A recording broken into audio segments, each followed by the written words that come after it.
Speak up. I can hear you. Okay. Okay, and we're live. Hey. Well, good afternoon. You got to move in a little bit closer because we can't see you, Sherry. Okay. Good afternoon, and welcome to Cape Breton Realty's weekly update for February 14th. Happy Valentine's Day, everyone. That's right. And my name is Everett Bass, and I'm joined by Sherry McLeod, our managing broker here at Cape Breton Realty. Welcome. Thanks. Happy Valentine's Day. Thank you. Yeah.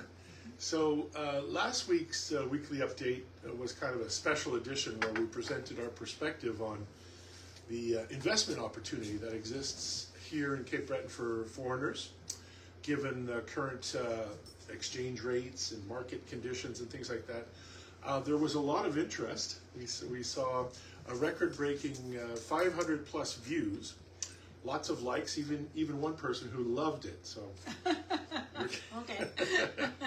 thanks for all who watched, and please let us know in the comments if there's any subjects that you'd like us to focus on and to hear about in the future. This week we're going back to our normally scheduled programming. We're going to look at real estate transactions from the buyer's perspective. What's important for buyers to know. We've covered, both the early stages and late stages for the seller. Now we're going to focus on the buyer. And so in any given real estate transaction, each stage of the process involves some important decisions that have to be made and information that has to be gathered and processed in a timely fashion. And so in order to carefully handle and have a positive outcome for a deal, the activities in the purchasing process from the buyer's perspective would include, typically, making the offer, negotiating the deal, working closely with your real estate agent, and closing the deal. For each one, we'll explain, the context of what we mean, scenarios and recommendations that we would have. But firstly, there are a few things that we would recommend buyers should be aware of before even beginning to look. So, for example, establishing your budget.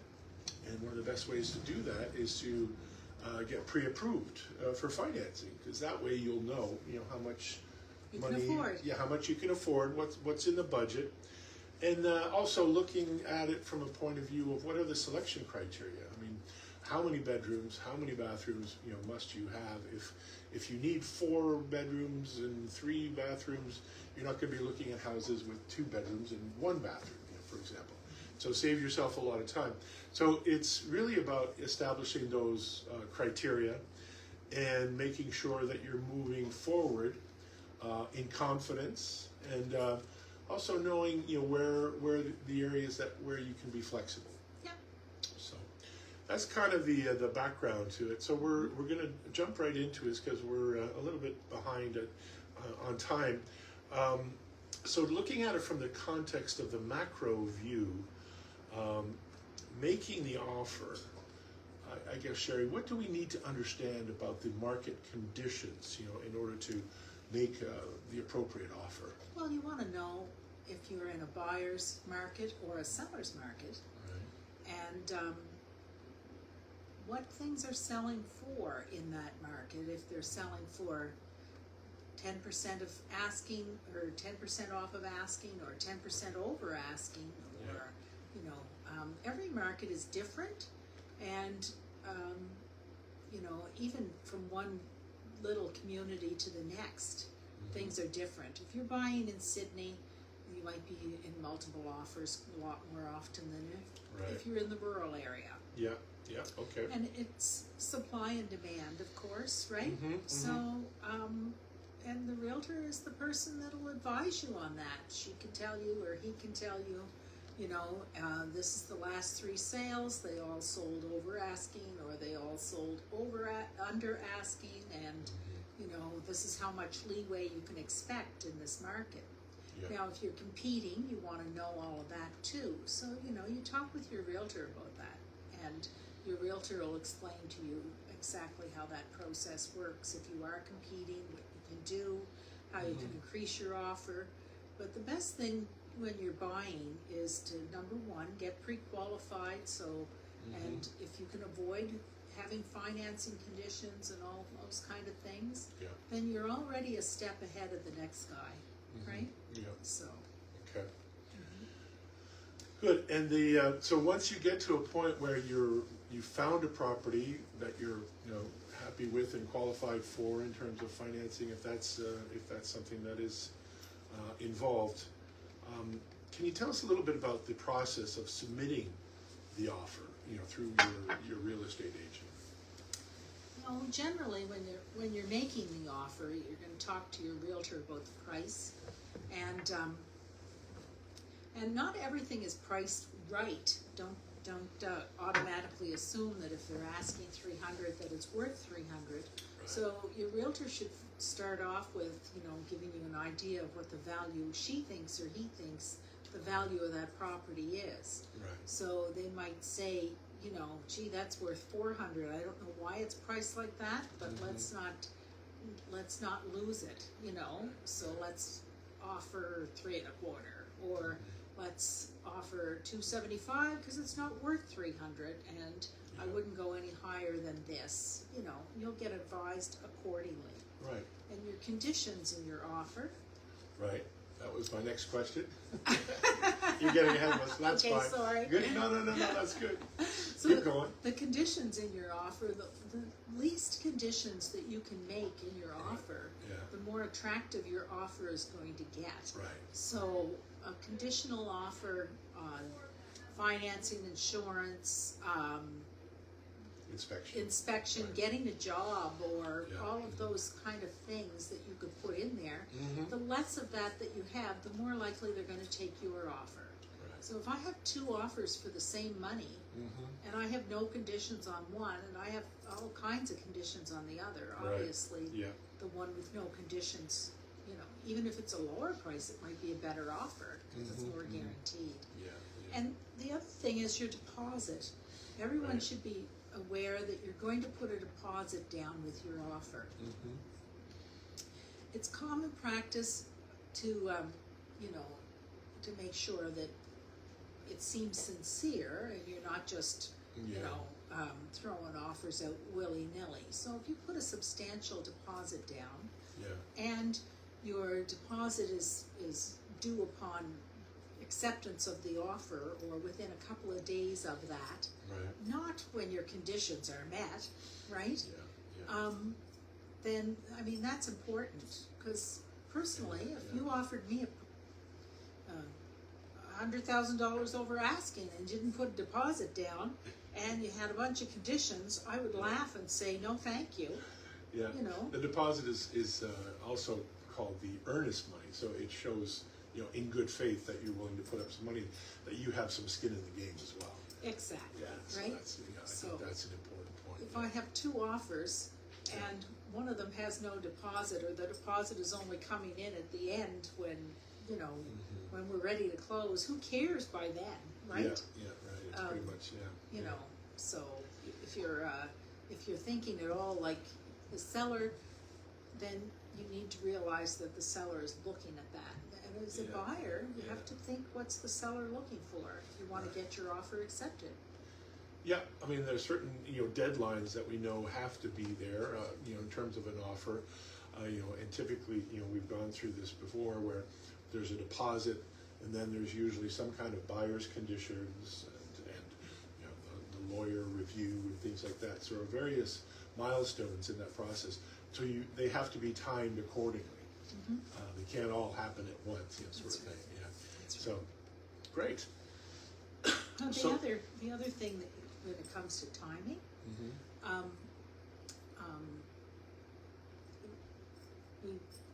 the idea of how long it takes to meet those conditions. If you're thinking that you're going to take a month to get your financing and inspection and things like that in order, then your seller is going to say, well, geez, they're not very, that's not a very good offer if it's going to take them that long. So a reasonable time for inspection, insurance, financing is 7 to 10 days, basically, right? That's not much time, Maybe you want to talk about the special case where the sale of the buyer's property is a condition of the offer. Well, that's always fun. Yeah, because that extends things out oftentimes quite a long, Yeah. quite a long way. Yeah. So then you're basically waiting for another property to get an offer and the conditions to be met. So you need a couple of weeks generally to get the offer in place, to get it on the market, to get the offer in place, and then another couple of weeks to meet those conditions. So 30 days is tight, Yeah. you know. So 6 weeks is not unreasonable for the sale of the buyer's property. And under those conditions where a sale of a buyer's property offer is accepted, essentially the seller can still continue to sell, basically. There's no guarantee that that buyer who has made an offer based on the sale of their property is actually going to get accepted, right. because the seller is free to accept other offers in the meantime, because it's a secondary offer, the sale of the buyer's property. And so maybe we need to explain what happens if they get another offer that's agreeable or acceptable to the Right. seller. That would be helpful, yeah, if you could do that. Yeah. So, if I have an accepted offer on a property and it's conditional upon the sale of the buyer's property, then I get another offer 3 days later. It's written right in the contract how much time the seller will have, to give the buyer to Right, to remove that condition, the yeah. condition of the sale Right, and waive the conditions and Yeah. firm up. yeah, And it's usually 48 or 72 hours. yeah. So it doesn't give you much time. So if you're not on the ball and haven't been to the bank and haven't done all your homework to see if you can waive that, you're not going to. You're not going to get Yeah. it done in that time. Because it usually does require a letter from the bank stating that, yes, you can afford to have two mortgages, basically, yeah. That's right. Yeah. That's right. The far more common scenario that we see, following an offer that's being made is a counter offer. Yes. So maybe you want to tell us a little bit about what's the best way to look at a counter offer and review it, and when the seller counters based on price, conditions, or terms, or things like that. Basically, a counter says, I'm accepting this offer and all of its terms and conditions with the exception of, Right. and then it might be the closing date to be, Sooner. May Yeah. instead of April, or, Yeah. the price shall be, Right. and it's, generally a counter is often saying, yes, we agree, but we want this price and we want these dates and we want this condition removed or this condition added, and if all parties agree, then Bob's your uncle, you got a deal, right? Well, you have an accepted offer at that point, subject to, of course, the conditions at that point Yes. too. Yeah. Yeah. So, I mean, I know it's difficult because each case is unique, but when do you recommend a buyer stick to their guns in terms of an offer? I mean, is there any sort of telltale signs that you could give us that sort of that indicates what that a buyer should stick to their guns, basically, in terms of the counter? Before your buyer actually makes an offer, he's already had a conversation with his realtor Yeah. about how much he will pay for the property or how high he would go. So they're negotiating at that point, trying to get it probably as cheap as they can, but they want to ensure they're going to get it, right? Mm-hmm. Yeah. Right. So the buyer may say, okay, I'm only going to go as high as 500. After that, I'm walking away. Yeah. And so if you make that decision and then the counter offer comes back at 510, if you say no, Yeah. you risk the chance that you don't get that property, Yeah. and you can't counter your counter. No. So if there's other offers on the table, they may not come back to you with the counter. So you really have to be prepared for what could happen next. And you may say, I'm only going to 500, but you get caught up in it and you're at 515 or 520, and Yeah. So it's a good idea to make the decision based on what's available on the market and what you can afford, Right, yeah. right? So yeah, that was my next question about, a counter offer, not when a counter offer is actually in terms of a multiple offer deal, where there's multiple offers out there, that, again, you have to establish what the limit is, but also, how much flexibility you have in terms of maybe some of the other terms that they would be interested in. Quite often, Okay. Your counter is just a little bit higher than you want it to go, Yeah. right? But then you have to make that decision. Are you going to say, are you going to lose it over $5,000? Are you going to, so, and one of the things that you really have to think about is in your mortgage is going into place for 5 years. At the end of 5 years, is that $2,000 or $5,000 in the difference really going to change anything? Right, Is it right. as much as a cup of coffee a day? I doubt it. So often people get caught up in counters over, I want that sofa. If I don't get that sofa, or I don't get those curtains, then I'm not buying it. Well, don't forget, the purpose was to buy a house, not a sofa, right? And the next sort of obstacle or hurdle that comes up oftentimes is the inspection. I mean, so the conditions are met, all the other conditions are met. The inspection uncovered some things that possibly could either be replaced or repaired, and then it comes down to, okay, so who's going to pay for that? And sort of what kind of circumstances that you see, inspections and how do you assess whether a repair is worth either putting in as a condition of closing to have that repair, or some kind of price reduction, or when do you walk away? That's sort of like the question again. Well, you have to remember that the purpose of an inspection is not to renegotiate your offer, but to determine what it is you're buying, and if you're not satisfied with what you're buying, then you can walk away. You can be unhappy about something and say, well, if that's not fixed, I'm not buying it, and I am going to walk away.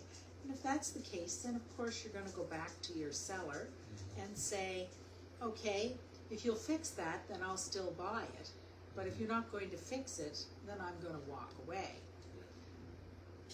Don't cry wolf, right? Don't make mountains out of molehills. If it's, if you don't clean those gutters, I'm not buying the house. Or a circuit that's double tapped on the panel, yeah. That's a typical that's one. Classic, yeah.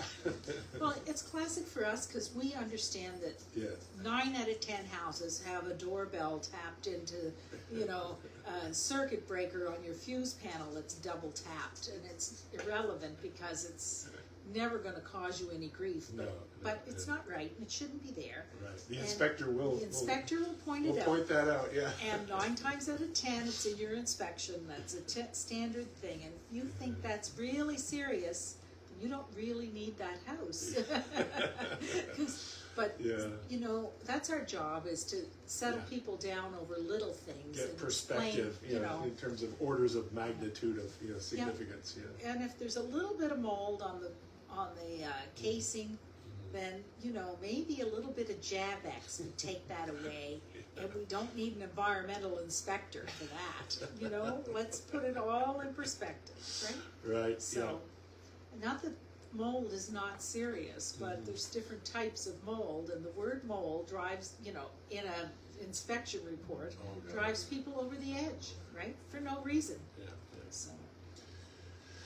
So those are the kind of things that it's our responsibility to pull people off the ledge, right? Right. And emotions are high, and I think just inspections are yes, we would rather renegotiate than lose the deal altogether, but do not make big things out of those little things, because you want a happy seller and a happy buyer, not okay, well, if they're gonna be like that, this is what they're gonna get at the end. You don't want to have your seller on the wrong wave either, on the way out the door, right? Yeah, that's kind of antagonistic, yeah. The other thing that comes into the conditions, of course, is financing. And as you mentioned at the beginning, having a pre-approved or pre-qualification of financing, generally just kind of smooths things over. They do have to get a final approval, but it's just usually a matter of course if they've already been, if they've already been approved for that level of investment. So I think that's a good thing to point out too.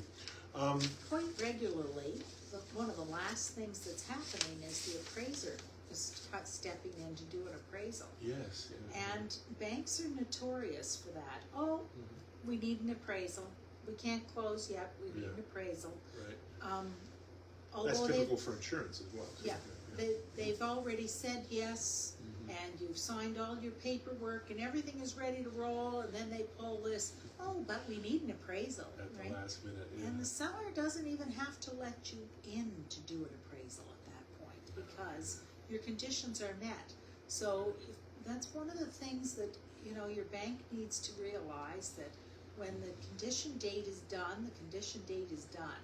Yeah. Now, most sellers are not going to say no, but I have seen some difficult sellers because it was difficult negotiations, and they're not very happy at the end when there's still this thing hanging over their heads, right? So best is to, deal with those things right from the get-go. Right. And just to sort of go over the, what do you see as the most significant steps in the closing process, from inspections, and what are some of the other things that have to happen in order for the deal to close? Well, once all your conditions are met, you're going to go and meet with your lawyer. If you're going to sign your mortgage documents and things, all of that has to be done yet before it's finished. Right. The final walkthrough is a really important step. Yep. When the day before, or the night before, or the morning of, you generally do a final walkthrough of a home. Yep. And why is that important? You want, if you have a fuel adjustment, you want to make sure that there's fuel in the tank. Right. Okay. If you want to make sure that the roof is still on the house, it didn't blow off last night. You want to make sure you're getting what you're paying for, right? that those appliances are the same appliances as when you looked at it, and those appliances are staying because they're in the contract. Right. Or the house is clean, the garage is clean, the garbage is gone, those kind of things. It's the last minute details, right? So and oftentimes there's, the oil company forgot to fill the tank. Right. So then we're scrambling that day to make sure that happens, because they're adjusting on the price for a full tank of fuel. Right. We want to make sure that the pipes aren't frozen, and they left the heat on overnight. We want to make sure that once we had a cat left behind, and another time we had a raccoon get in the attic, and we had to deal with that. If we didn't deal with that on closing, or the seller didn't deal with that on closing, then the buyer is buying the raccoon along with the house, right? It has to be in the agreed upon condition, right? No raccoons. So, whatever can happen will happen. So right. You take a final walkthrough. It's not an inspection. It's a 5-minute walkthrough. Make sure everything is still in order. Yeah. And, the windows haven't been smashed out of it overnight or anything silly, But it's generally just a standard thing, and there's no issues, but there can be, right? Yep. So following the walkthrough, the walkthrough basically triggers a call to the buyer's lawyer to release the funds to the seller's lawyer, and then once the seller's lawyer receives the funds, the keys can be transferred. That's And- another thing. And the deed has to be The deed has to be exchanged, yeah. So that's another thing that really people don't understand, that there's, following the walkthrough, it's not just a matter of them getting the keys right away. It No, usually, it's hours, it can- hours later. typically could take hours Yeah. to get that all done, and transferred over. So one of the things that you're waiting on at that point is the lawyer is doing the final check on the title to make sure nothing's been registered No since liens or no anything like that, liens or yeah. anything. So Yeah. if it's a new construction, for example, Mm-hmm. everyone knows when that deal is closing. If there's a contractor out there that hasn't been paid, he's scrambling the night before to get his lien on the property. Right, And your lawyer needs to make sure that that's not, that there are no new liens. And so that's one of the last minute things. You're buying a mini home, then, you need a chattel lien search at the very last gong. Those kind of things are a big part of it. Right, it's not fairly typical, but also, depending on the type of property you're talking about, if it is new construction or a mini home, there are some very particular things about it that have to be satisfied.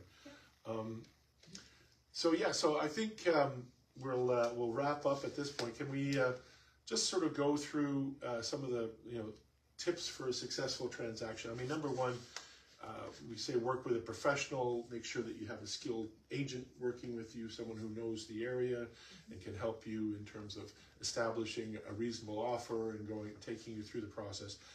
An attorney. In Nova Scotia, you do need a lawyer working for you throughout the process. Financial advisor as well, a mortgage broker or a bank that you're working with, who may bring in an appraiser as well. And so there's a lot of things involved, and that's why it is a good idea to have somebody who can help you and sort of navigate all this with you. There's one thing that we didn't talk about, and I just want to bring it up at the end. Yeah. When you buy a house, one of the final things your lawyer is looking for is confirmation that you've gotten insurance, Yes. right?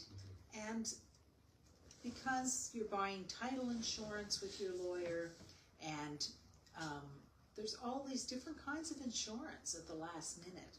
There's insurance for your mortgage. You can get life insurance, you can get CMHC insurance, but you need fire insurance on your house. It's one of the covenants of your mortgage. And if you don't have that, then you can't close. So you want to make sure that you got your insurance, and it's usually a condition of the contract, but the insurance broker has to send confirmation to your lawyer. And people have a tendency to confuse all these insurances that they're buying all at the same time. Right. And so let's make sure that you have that, and you can pay for that weekly or monthly rather than yearly, and it's not such a big burden on closing when you have so many other things to pay for. Right. Yeah. So, And we do have, and we can provide sort of checklists for and we for do. buyers as well. And Yeah. we do help with all of those things. Yes. And we're the ones that are asking you, you got your insurance in place. Did we get confirmation to the lawyer? And did you, did you do this? And did you do that? And we need to do this, right? But but that's just, insurances are a big thing because there's so many, right? CMHC, title insurance, life insurance on your mortgage, and then, fire and theft and all that, liability, so. So you got to be on top of it. You got to stay organized, and also be ready for any surprises, because they And they there's always invariably one. come up. Yeah. So, Always one, right? Yeah. So, the cost for changing over your power and changing over, your internet and all those things, you got to remember Your fuel. And fuels, we all that. remind you Yeah. always, you got to get automatic fill up for your fuel. Let's not play with that. Get it done now. Right. Let's get your internet and everything hooked up for the day of closing. Never mind, a week later, because you'll be a week without, you know. We need to make sure you have power, winter or summer, you still need power, right? Yeah, so that transition works well for power and internet and maybe fuel. What about for insurance? I've had buyers asking if they could take over the insurance policy that exists for the given seller. Yeah, No, that's, you can't. And we always tell sellers never to cancel their insurance until the money is in their bank account. Right. And as a buyer, the minute that the money comes out of your bank account, you need to make sure that you have your insurance in place, right? So there's two sides to that, and that's an important thing. And always remember that there are always closing costs, like moving costs, right? Yeah. So a few extra dollars in your pocket on closing day, and it's a tough day, it's an expensive day. Yeah, right. But make sure you have enough money for beer and pizza, right? Because you're going to need help, and people will help you. But you want to have beer and pizza at least, right? To get everything moved in, and right. and expect that it's going to rain that day. Just be ready for it. If it doesn't, you'll be happy.